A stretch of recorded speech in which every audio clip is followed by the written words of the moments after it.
Hello, and welcome to the Halloween special from Prose. This week, explore an ancient swamp full of putrid secrets, and go back to that future man's journal once again to see how we humans just never change. Please go follow the show on social media under @ProsePodcast. And if you are enjoying the show, consider sharing it with a friend. Or you can go click that 5-star review button on Apple Podcasts. It really helps me out a whole lot. For easiest access to the show, subscribe using Apple Podcasts, Google Play, or whatever podcast app is your favorite. Lastly, check out the Prose Patreon page at patreon.com/prosepodcast and consider supporting the show there. Not only will I be super stoked about it, you'll get some swag out of the deal. As always, thank you so much for listening. Let's get to the tales, shall we? This week we have H.P. Lovecraft's The Statement of Randolph Carter, and the second installment of last week's little story, Lebiri, Meus, Volume 2. Enjoy.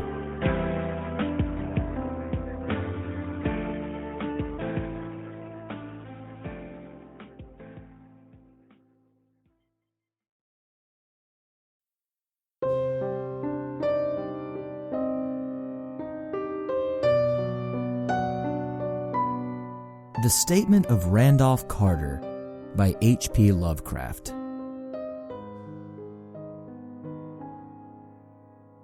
I repeat to you, gentlemen, that your inquisition is fruitless. Detain me here forever if you will. Confine or execute me if you must have a victim to propitiate the illusion you call justice. But I can say no more than I have said already. Everything that I can remember I have told with perfect candor. Nothing has been distorted or concealed, and if anything remains vague, it is only because of the dark cloud which has come over my mind. That cloud and that nebulous nature of the horrors which brought it upon me. Again I say, I do not know what has become of Harley Warren, though I think, almost, hope, that he is in peaceful oblivion, if there be anywhere so blessed a thing. It is true that I have for 5 years been his closest friend, and a partial sharer of his terrible researches into the unknown. I will not deny, though my memory is uncertain and indistinct, that this witness of yours may have seen us together, as he says, on the Gainesville Pike, walking toward Big Cypress Swamp at 11:30 on that awful night. That we bore electric lanterns, spades, and a curious coil of wire with attached instruments, I will even affirm. For these things all played a part in the single hideous scene which remains burned into my shaken recollection. But of what followed? And of the reason I was found alone and dazed on the edge of the swamp the next morning, I must insist that I know nothing, save what alone I have told you over and over again. You say to me that there is nothing in the swamp or near it which could form the setting of that frightful episode. I reply that I know nothing beyond what I saw. Vision or nightmare it may have been. Vision or nightmare I fervently hope it was. Yet it is all that my mind retains of what took place in those shocking hours after we left the sight of men. And why Harley Warren did not return, he or his shade, or some nameless thing I cannot describe, alone can tell.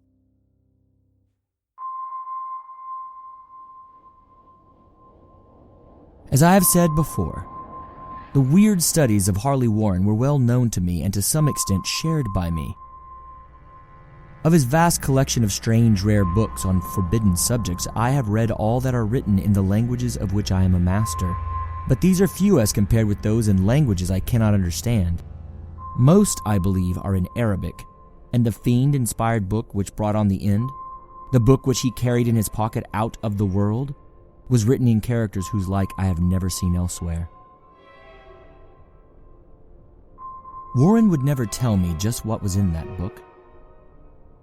As to the nature of our studies, must I say again that I no longer retain full comprehension? It seems to me rather merciful that I do not, for they were terrible studies, which I pursued more through reluctant fascination than through actual inclination. Warren always dominated me, and sometimes I feared him. I remember how I shuddered at his facial expression on the night before the awful happening, when he talked so incessantly of his theory. Why certain corpses never decay but rest firm and fat in their tombs for 1,000 years. But I do not fear him now, for I suspect that he has known horrors beyond my ken. Now I fear for him. Once more I say that I have no clear idea of our object on that night. Certainly it had much to do with something in the book which Warren carried with him, that ancient book in undecipherable characters which had come to him from India a month before. But I swear, I do not know what it was that we expected to find. Your witness says he saw us 11:30 on the Gainesville Pike, headed for Big Cypress Swamp. This is probably true, but again I have no distinct memory of it. The picture seared into my soul is one of scene only, and the hour must have been long after midnight, for a waning crescent moon was high in the vaporous heavens. The place was an ancient cemetery, so ancient that I trembled at the manifold sights of immemorial years. It was in a deep, damp hollow overgrown with rank grass, moss, and curious creeping weeds, and filled with a vague stench, which my idle fancy associated absurdly with rotting stone. On every hand were the signs of neglect and decrepitude, and I seemed haunted by the notion that Warren and I were the first living creatures to invade a lethal silence of centuries. Over the valley's rim, a wan, waning crescent moon peered through the noisome vapors that seemed to emanate from unheard-of catacombs, and by its feeble, wavering beams I could distinguish a repellent array of antique slabs, urns, cenotaphs, and mausolean facades, all crumbling, moss-grown, and moisture-stained, and partly concealed by the gross luxuriance of the unhealthy vegetation. My first vivid impression of my own presence in this terrible necropolis concerns the act of pausing with Warren before a certain half-obliterated sepulchre, and of throwing down some burdens which we seemed to have been carrying. I now observed that I had with me an electric lantern and 2 spades, whilst my companion was supplied with a similar lantern and a portable telephone outfit. No word was uttered, for the spot and the task seemed known to us, and without delay we seized our spades and commenced to clear away the grass, weeds, and drifted earth from the flat, archaic mortuary. After uncovering the entire surface, which consisted of 3 immense granite slabs, we stepped back some distance to survey the charnel scene, and Warren appeared to make some mental calculations. Then he returned to the sepulchre, and using a spade as a lever, sought to pry up the slab lying nearest to a stony ruin which may have been a monument in its day. He did not succeed and motioned me to come to his assistance. Finally, our combined strength loosened the stone, which we raised and tipped to one side. The removal of the slab revealed a black aperture from which rushed an effluence of miasmal gases so nauseous that we started back in horror. After an interval, however, we approached the pit again and found exhalations less unbearable. Our lanterns disclosed the top of a flight of stone steps, dripping with some detestable ichor in the inner earth, and bordered by moist walls encrusted with niter. And now for the first time my memory records verbal discourse. Warren addressing me at length in his mellow tenor voice, a voice singularly unperturbed by our awesome surroundings. "I'm sorry to have to ask you to stay on the surface," he said, "but it would be a crime to let anyone with your frail nerves go down there. You can't imagine, even from what you have read and from what I have told you, the things I shall have to see and do. It's fiendish work, Carter, and I doubt if I wished to offend you, and heaven knows I'd be glad to have you with me. But the responsibility is in a certain sense mine, and I couldn't drag a bundle of nerves like you down to probable death or madness. I tell you, you can't imagine what the thing is really like. But I promise to keep you informed over the telephone of every move. You see, I've enough wire here to reach to the center of the earth and back. I can still hear, in memory, those coolly spoken words, and I can still remember my remonstrances. I seemed desperately anxious to accompany my friend into those sepulchral depths, yet he proved inflexibly obdurate. At one time, he threatened to abandon the expedition if I remained insistent, a threat which proved effective since he alone held the key to the thing. All this I can still remember, though I no longer know what manner of thing we sought. After he secured my reluctant acquiescence in his design, Warren picked up the reel of wire and adjusted the instruments. At his nod, I took one of the latter and seated myself upon an aged, discolored gravestone close by the newly uncovered aperture. Then he shook my hand, shouldered the coil of wire, and disappeared within the indescribable ossuary. For a moment, I kept sight of the glow of his lantern and heard the rustle of the wire as he laid it down after him. But the glow soon disappeared abruptly, as if a turn in the stone staircase had been encountered, and the sound died away almost as quickly. I was alone, yet bound to the unknown depths by those magic strands whose insulated surface lay green beneath the struggling beams of that waning crescent moon. In the lone silence of the hoary and deserted city of the dead, my mind conceived the most ghastly fantasies and illusions, and the grotesque shrines and monoliths seemed to assume a hideous personality, a half-sentience. Amorphous shadows seemed to lurk in the darker recesses of the weed-choked hollow, and to flit, as is some blasphemous ceremonial procession, past the portals of the moldering tombs in the hillside. Shadows which could not have been cast by that pallid, peering crescent moon. I constantly consulted my watch by the light of my electric lantern, and listened with feverish anxiety at the receiver of the telephone. But for more than a quarter of the hour I heard nothing. Then a faint clicking came from the instrument, and I called down to my friend in a tense voice. Apprehensive as I was nevertheless unprepared for the words which came up from that uncanny vault in accents more alarmed and quivering than any I had heard before from Harley Warren. He who had so calmly left me a little while previously now called from below, in a shaky whisper more portentous than the loudest shriek. God, if you could see what I am seeing. I could not answer. Speechless, I could only wait. Then came the frenzied tones again. Carter, it's terrible, monstrous, unbelievable.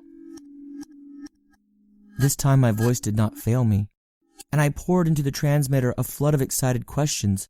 Terrified, I continued to repeat, Warren, what is it? Warren, what is it? Once more came the voice of my friend, still hoarse with fear and now apparently tinged with despair. I can't tell you, Carter.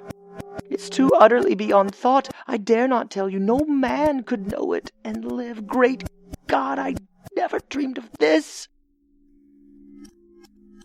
Stillness again, save for my now incoherent torrent of shuddering inquiry. Then the voice of Warren in a pitch of wilder consternation.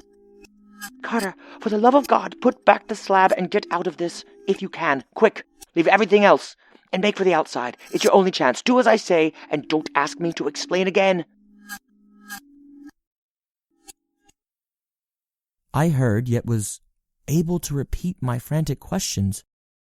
Around me, the tombs in the darkness and the shadows below me, some peril beyond the radius of the human imagination. But my friend was in greater danger than I, and through my fear I felt a vague resentment that he should deem me capable of deserting him under such circumstances. More clicking, and after a pause a piteous cry from Warren. Beat it! For God's sakes, put back the slab and beat it, Carter! Something in the boyish slang of my evidently stricken companion unleashed my faculties. I formed my shouted resolution. Warren, brace up, I'm coming down. But at this offer the tone of my auditor changed into a scream of utter despair. Don't! You can't understand, it's too late. And my own fault. Put back the slab and run. There's nothing else you or anyone can do now. The tone changed again, this time acquiring a softer quality, as of hopeless resignation, yet it remained tense through anxiety for me. Quick, before it's too late. I tried not to heed him, tried to break through the paralysis which he held me, and to fulfill my vow to rush down to his aid. But his next whisper found me still held inert, in the chains of stark horror. Carter, hurry. It's no use. You must go. Better one than two. The slab. A pause. More clicking. Then the faint voice of Warren. Nearly over now. Don't make it harder. Cover up those damned steps and run for your life. You're losing time. So long, Carter. Won't see you again. Here, Warren's whisper swelled into a cry that gradually rose into a shriek, fraught with all the horror of the ages. Curse these hellish things, legions! My God, beat it! Beat it! Beat it!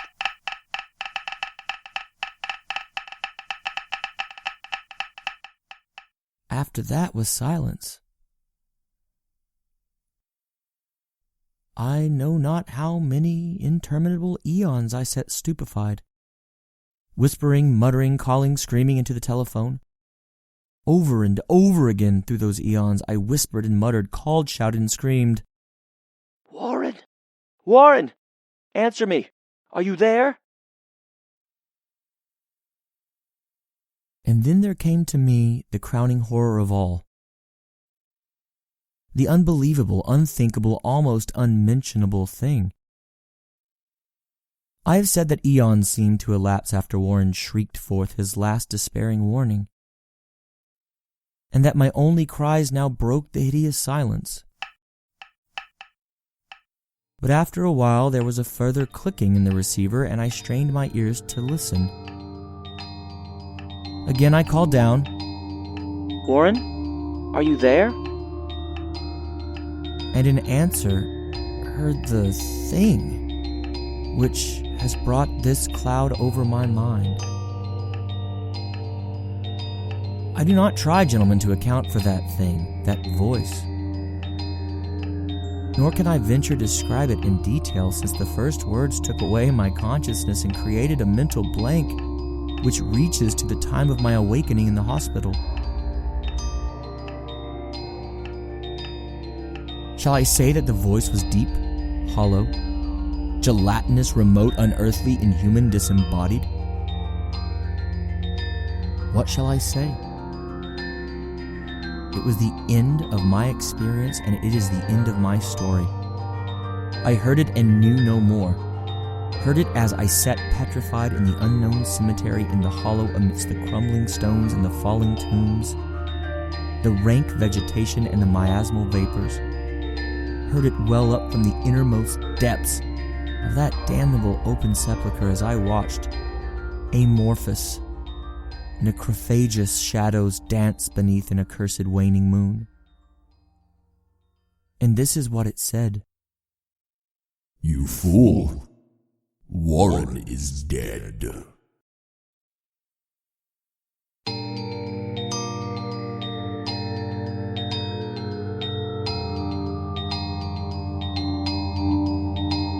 Thank you for listening to The Statement of Randolph Carter by H.P. Lovecraft. Please stick around for our next story as we jump into another world and experience another reality. See you there.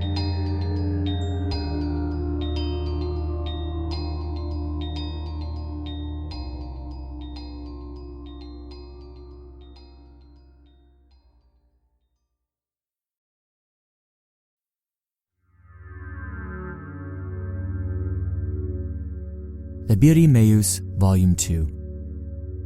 A short story by Jared I. McGee.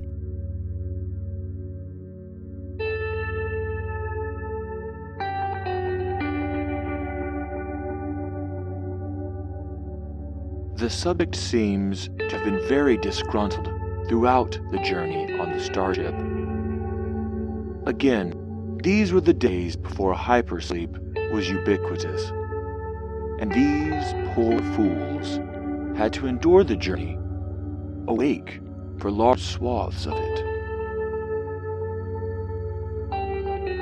As a historical artifact, these journals demonstrate a regression of thought and ability, sounding almost like a 13-year-old boy's fevered love affair with himself, and almost any young woman would give him mind. Let the historical record show that these journals demonstrate humanity's inflexibilities, weaknesses, and lack of evolution across the years.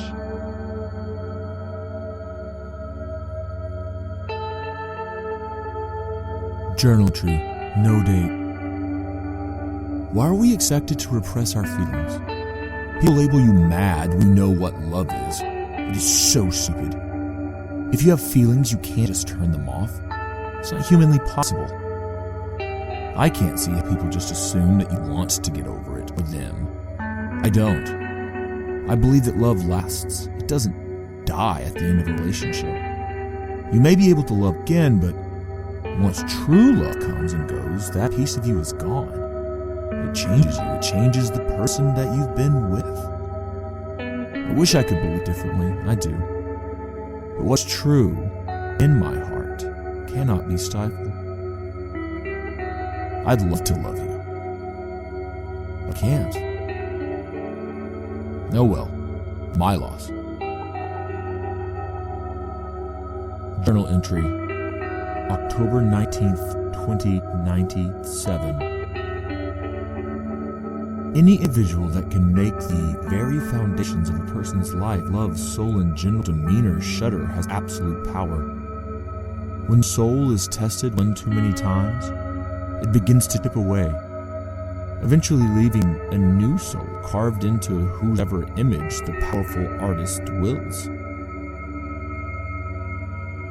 Burst forth into an all-out sprint, then change your direction and launch into a mighty stone wall. This is the essential feeling when fighting a losing battle against another's psyche. Desperation is not only what a ruined subject feels, but becomes more than a feeling. It eats all encounters. It becomes a creature, and the molested heart just another follower or a piece of its body. Strong, independent will is ruined. Social ability fails everything and becomes a dim haze. Friends, family, emotions that were once strong.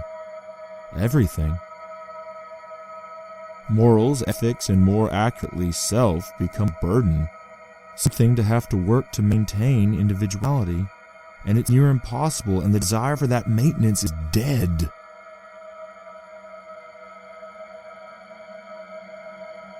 Journal entry, undated. I love you, Father, more than any mortal love should be. You give up everything just to love and protect me. Being comfortable is not first on your mind. Your children's behalf has always been first. It has been about us since the day of our birth. You amaze me, Father, with how God favors you no matter what I've done to screw up. You both always hold true. Father, there is so much I would love to say to you. But very simply put, I do love you. Journal entry, November 2097. Life. Jim was a young man just like any other. He never had a problem until he killed his brother. He had planned for just one punch as a test. Not to draw that damned knife and lay him to rest. But even as he did it, his eyes began to gleam. This wasn't cruel, malicious, or mean. He had set a soul free from this godforsaken place. Big deal if it took 17 stabs and 2 bullets to the face. He had shown ultimate love to another. That night he smiled real big and put an end to his brother.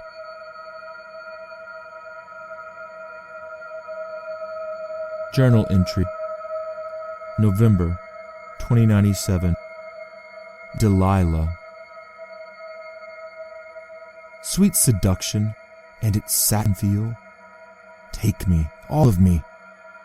I want you to have me. Make us one, no matter what the cost, my Delilah.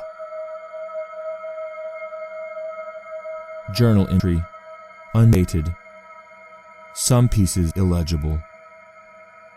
10 times you've said no. It might be time for me to stop asking nicely. Is it wrong? Is it? No. Everyone needs to succeed. It's a human need. Everyone needs affection. It's a human need. Everyone needs attention. It's human need. Would you have me starve when I am still but a child? When I have life to live? Journal entry, November 2097. To be alone is nothing new. I wish it were a foreign concept, but fate has not been so kind. Whether my morals or ethics exclude me or my lack thereof, I am always lonely. I sit and laugh thinking I don't hear or I don't understand. Fools. Fragile hearts and solitary souls don't constitute a failure of comprehension. Clothes, spiritual beliefs, money, all of these things separate me from everyone. Am I doomed to have no one to truly confide in? Is it a flaw in me? At any rate, it's okay now. I'm getting quite used to it all. Sleeping alone, eating alone, being uncool, unsavory, big deal. I know nothing different. I need no one. Journal entry, December 2097. Sarah, you walked into my life effortlessly, giving me the chance to have faith and hope again. Places in me that I thought damaged beyond repair are gaining strength again. I do not even know you, yet I cannot deny how you inspire me and how you make me strive to be a better person, just in the hope you might grant me your friendship. I pray you look to me and know that no matter what happens, from this moment on, whether it be friendship or nothing at all, you've helped me more than any other could have dreamed. Thank you for listening. Thank you for being human.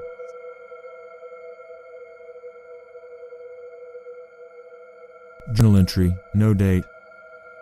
Believe me, I'd win you back if I thought you were a prize.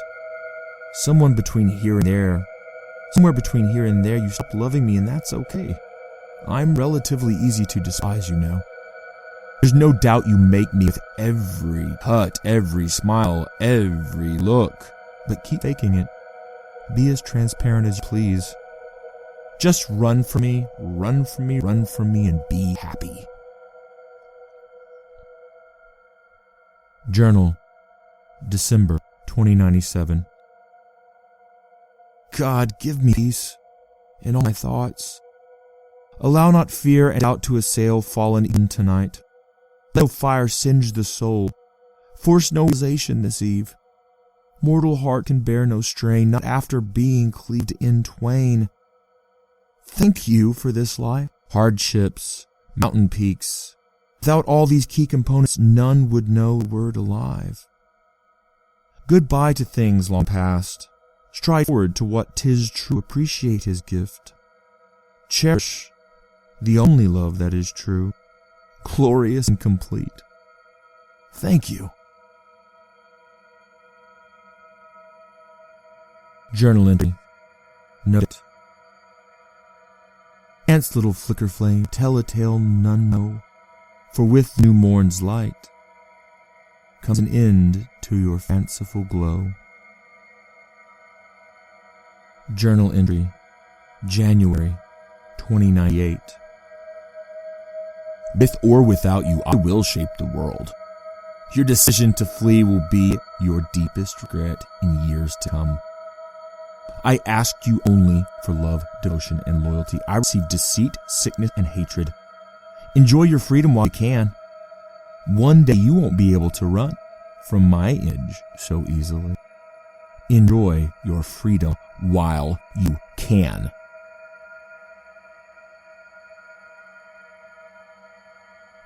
The tempestuousness of the journal is clear to any listener. Again, anthropologists looking back at the early jumps and early voyages of our fledgling starships are taken aback at how rudimentary, how childish a thought. Clearly, here in January 2098, the subject was becoming increasingly agitated and disgruntled. His manic episodes between elation and love, depression and violence, are clear for any to see. It serves as a stark reminder that without the jumps, our future would not have been possible. The human mind is so fragile and weak. The human heart and spirit, far weaker.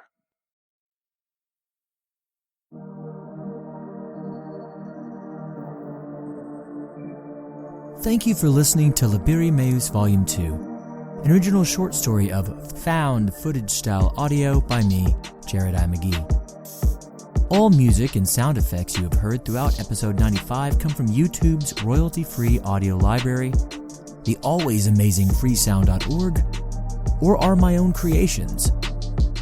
Everything is being used under CC 0.1.0 Universal Public Domain Dedication licenses. That does it this week for Prose. Please do consider sharing the podcast with someone you think might enjoy these bi-weekly journeys together. And of course, as you continue about your day, I hope that you'll remember to love those around you, tell them that you do, and embrace this life as it is, always stranger than fiction. See you in 2 weeks' time for our next full episode, but keep your feeds refreshed as we enter a season of giving. Some gifts from Prose are around the corner.